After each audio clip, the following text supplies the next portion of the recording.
جی ایسے ہی ہے. میں کل سے بہت سارے، بلکہ جس دن سے یہ بولی والا عمل شروع ہوا ہے تو بہت سارے لوگ بہت ساری گفتگو کر رہے ہیں، اور ریالٹی یہ تھی کہ 6 بڈرز نے پیپرز اپلائی کیے تھے، اور اس کے بعد 2 دفعہ گورنمنٹ نے انہیں موقع دیا اپیئر ہونے کے لیے، اور ان میں سے کوئی بھی موقع پہ نہیں آیا، and we were the only one both times to appear. تب یہ سارے جو نئے نئے پی آئی اے کی محبت میں افراد سامنے آ رہے ہیں، سابقہ پرائم منسٹرز بھی ہیں، موجودہ چیف منسٹرز 2 صوبوں کے، ان کی خبریں آ رہی ہیں کہ وہ انٹرسٹڈ ہو گئے ہیں ایک دم سے پی آئی اے میں، اور کچھ بزنس مین بھی اب بولیاں لگا رہے ہیں. تو پیپر کسی نے نہیں جمع کروائے، ارنسٹ منی کسی نے نہیں جمع کروائی، عشق سب کو ایک دم پی آئی اے سے ہو گیا ہے، اور تمام ان افراد کو ہو رہا ہے جو پی آئی اے کے انجام کے ذمہ دار ہیں. بہرحال یہ ایک سیپریٹ بحث ہے، اس میں نہیں پڑھوں گا، لیکن ان کے عشق آپ نہ پڑھیں، لیکن this is the reality. This is the reality. تو انفارچونیٹلی جی کہ وہ اب ہماری بڈ کو ڈی گریڈ کرنے کے لیے ایک خریدار کوئی بھی نہیں آیا، اور ہماری بڈ کو ڈی گریڈ کرنے کے لیے اب لوگ طرح طرح کی گفتگو کر رہے ہیں. ریالٹی یہ ہے، میں ایک دفعہ دوبارہ رپیٹ کرتا ہوں کہ پی آئی اے کا 800 بلین کا ایکیومولیٹڈ لاس تھا. پرائیویٹائزیشن کمیشن نے یا پی آئی اے نے خود یہ ڈیسیژن لیا کہ ایک ہولڈ کو کمپنی کریٹ کی گئی، اس میں 600 بلین کی لائبلٹی شفٹ کر دی گئی، اور پی آئی اے کے تمام قیمتی ایسٹس جو ہیں اس میں شفٹ کر دیے گئے. جو کمپنی انہوں نے فار سیل کی اس میں بھی 200 ارب کی 203 ارب روپے کی سٹل لائبلٹی تھی، اور ایسٹس اس میں کوئی قابل ذکر نہیں تھے. 10-11 ارب روپے کی پراپرٹیز ہیں، اور ان میں سے بھی 2-3 پراپرٹیز انڈیا میں ہیں جو ایکسیسیبل ہی نہیں ہیں کسی کو، نہ آپ انڈیا جا سکتے ہیں نہ ان کو ایکسیس کر سکتے ہیں. 1-2 پراپرٹیز دیگر ممالک میں، ان کی بھی ایکسیسیبلٹی یا وائبلٹی ڈیفیکلٹ ہے. یعنی 10-11 ارب روپے کے ٹینجبل ایسٹس تھے. باقی ایسٹس یہ گن رہے تھے 2 چیزوں کو، ایک یہ طیاروں کو گن رہے ہیں، وہ طیارے جو مارچ 2025 میں تمام کے تمام فلیٹ گراؤنڈ ہونے جا رہا ہے، اور ان کی میجر مینٹیننس ریکوائرمنٹ ہے. اربوں روپے کا اس پہ خرچہ ہوگا تو وہ طیارے اس قابل ہوں گے کہ وہ دوبارہ اڑیں، ورنہ ان کی 2025 میں فلیٹ کو گراؤنڈ کرنے کی تیاری ہے. جیسے پی آئی اے کی طرح، جس طرح یہ پاکستان سٹیل مل نہیں آج تک بیچ سکے اور وہ ساری بند ہو گئی، سارے ملازمین فارغ ہو گئے، یہ پی آئی اے بھی اسی رستے پہ جا رہی ہے. تو ایک یہ طیاروں کو ایسٹ گن رہے تھے، اور دوسرا ایسٹ انہوں نے گنا ہوا تھا ان روٹس کو جو روٹس آپ کو ایکسیسیبل ہی نہیں ہیں. وہ تمام روٹس پی آئی اے کے بند کر دیے گئے ہیں. اس میں یورپ کے روٹس ہیں، اس میں یو کے روٹس ہیں. وہ مہربانی پی ٹی آئی گورنمنٹ کی تھی، غلام سرور خان صاحب کی تھی. تو یہ 2 چیزیں جن کو وہ ایسٹ گن رہے، ٹینجبل ایسٹ تو صرف 10-11 ارب روپے کی پراپرٹی ہے، اور اتنی ہم نے ان کو بڈ لگا دی. سر دیکھیں، آپ نے یقیناً کوئی جی سوری میں آپ کی بات کٹ رہی ہوں، آپ نے یقیناً اپنی کیلکولیشن کی ہوگی. ڈیفینیٹلی جب مارکیٹ میں اس کا کوئی بائر ہے ہی نہیں، ادارے کی صورتحال حالات اس نہج پر پہنچ گئے ہیں، تو کسی کو کیا پڑی ہے کہ میکسیمم یا پتہ نہیں اپنے آپ کو لاس میں ڈال کے کوئی بڑی سے بڑی بولی لگا دے. اس کے علاوہ اب لیکن ایک چیز اور، ایک سوال آپ سے اور بنتا ہے. چلے ٹھیک ہے، مان لیا کہ پی آئی اے انتہائی خسارے میں ہے، اس کا فلیٹ گراؤنڈ ہونے جا رہے ہیں، اڑنے کے قابل نہیں ہے، کچھ بھی نہیں ہے، خسارہ ہے and everything. So why are you interested? نہ خریدیں. بہت اچھی بات ہے جی. اس میں 2 چیزیں آپ کو الگ الگ بتا دوں. ایک پہلی بات یہ کہ why are you interested? Being a Pakistani ہو بلیوز، بینگ اے مسلم ہو بلیوز کہ مسلمانوں کی ریوائول کی آپ صلی اللہ علیہ وسلم نے بہت ساری بشارتیں دی ہوئی ہیں، وہ اس علاقے سے، اس خطے سے شروع ہونا ہے. اور آج کے دور میں اس ریوائول، اس چینج کی بنیاد ایک اکنامک ریوائول ہی بن سکتا ہے. آج کے دور میں آپ جنگیں نہیں لڑ سکتے، آج کے دور میں آپ دوسروں پہ حملہ آور نہیں ہو سکتے. اور آپ صلی اللہ علیہ وسلم نے بھی سب سے پہلے اپنی آئیڈیالوجی کو ایکسپورٹ کیا، بلڈ کیا، اور پھر اس کو ایکسپورٹ کیا.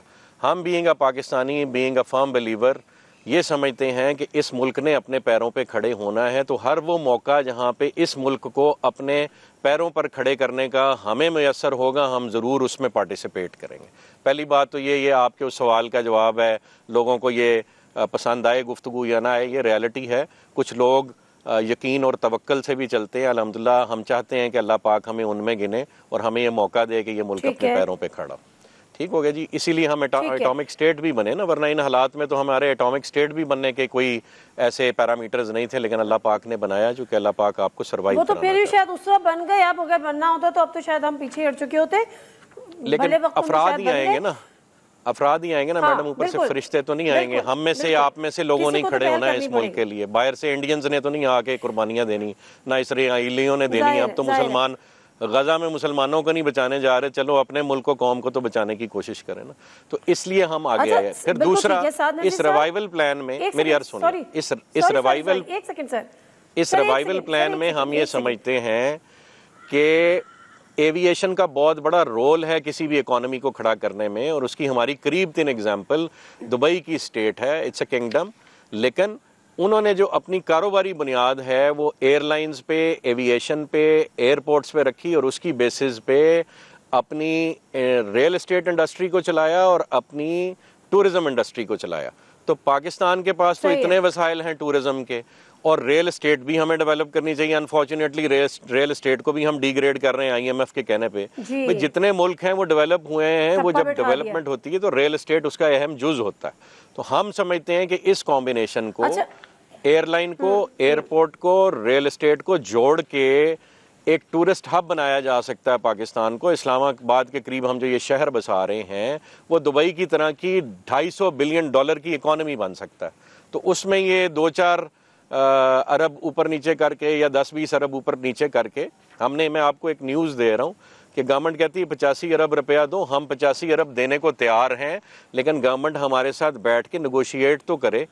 اس دن ہمیں گورنمنٹ کے جو آفیشلز تھے پرائیویٹائزیشن کمیشن کے, انہوں نے کہا جی 85 ارب روپیہ دیتے ہیں تو ہم آپ کو ایئر لائن دیتے ہیں, آپ نے جو بولی لگائی ہوئی ہے ہم نیگوشیٹ نہیں کریں گے, یا آپ یس کریں یا نو کریں, آپ کے پاس کوئی آپشن نہیں.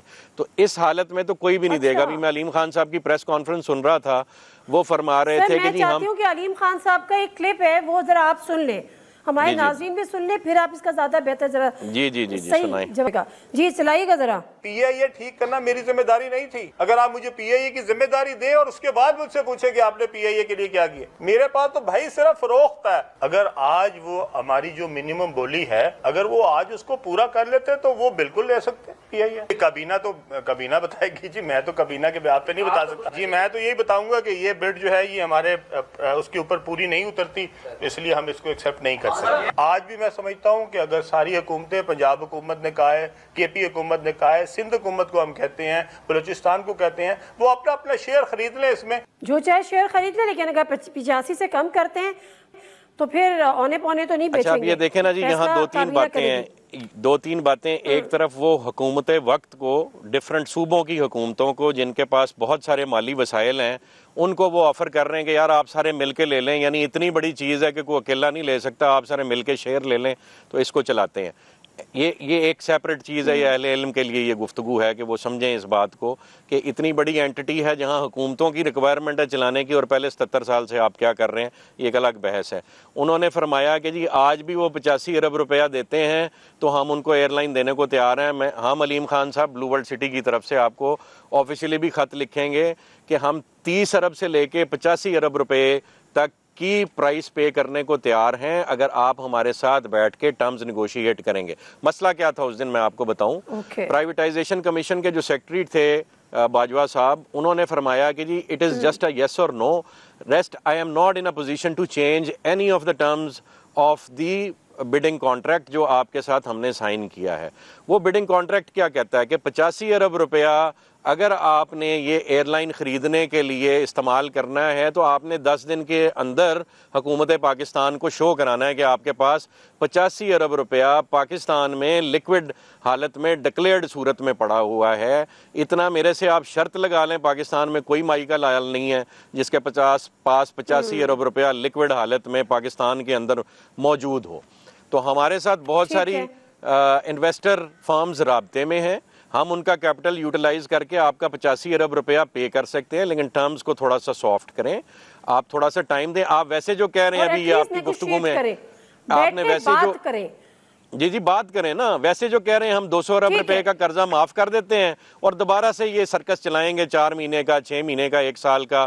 ویسے تو خبریں عجیب عجیب آ رہی ہیں, پتہ نہیں حکومت کے پاس ٹائم کتنا ہے, لیکن یہ کہتے ہیں ہم دوبارہ سے بیٹھیں گے. ایک آخری سوال, یہ جو 7000 ملازمین ہیں ان کا مستقبل کیا ہوگا if you purchase this airline؟ جی اگر وائزلی اس کو چلایا جائے تو وہ 7000 کے 7000 ملازمین ریٹین کیے جا سکتے ہیں, انلس کوئی اپنے پیر پہ خود کوہڑا مارنا چاہ رہا ہو, اس طرح کی اطلاعات ہیں. پولیٹیکل بیچ میں اپوائنٹمنٹس ہیں اور ان اپوائنٹمنٹس میں سے کئی لوگ اپنا اپنا کاروبار دیگر ملکوں میں بیٹھ کے چلا رہے ہیں اور یہاں سے گوشت سیلریز لے رہے ہیں. تو معذرت کے ساتھ وہ گوشت سیلری کوئی بھی نہیں دینا چاہے گا. جو جینون کام کرنے والے لوگ ہیں وہ موجود ہیں, وہ افراد جنہوں نے پی آئی اے کو اپنی زندگی دی اور اب ان کے بچوں کا دار و مدار ان پینشنز پہ ہے, ان کا ہم ضرور خیال رکھیں گے اور جو کام کر رہا ہوگا اس کو ضرور آن بورڈ ساتھ لے کے چلیں گے انشاءاللہ. Okay fine, thank you very much Saad Nazir صاحب, گفتگو چیئرمین بلو ورسٹی سعد نذیر صاحب تھے. انہوں نے کہا ہم انہوں نے آفر دے دی ہے گورنمنٹ کو, علیم خان صاحب کو. انہوں نے کہا ہم 30 ارب سے لے کر 85 ارب تک بھی دینے کو تیار ہیں, جو ہم نے 10 ارب کی بولی لگائی تھی, لیکن ہم سے بیٹھ کے بات کریں, ٹرمز پہ نیگوشیٹ کریں, ہم سے ڈسکس کریں. ہمیں جب کہا گیا اس نے کہا جی آپ یس اور نو کر دیں اور ہم اس پہ کوئی فردر کوئی بات نہیں کریں گے, نیگوشیٹ نہیں کریں گے. تو یہ ایک آفر ہے. اب لیٹس سی جو بال ہے وہ گورنمنٹ کے کورٹ میں ہے, اس کو کس طرح سے یوٹیلائز کر سکتے ہیں. بیٹھیں, ان سے بات کریں. حشر تو آپ نے ویسے ہی کر دیا ہے, گلے میں آپ کی ہڈی پھنس چکی ہے, بیچنی آپ نے اپنے کو اس پہ نہیں ہے, آئی ایم ایف کے کہنے پر ہے. تو دیکھ لیں کیا کیا جا سکتا ہے. پروگرام سے دیجیے نادم مرزا کو اجازت. اللہ حافظ.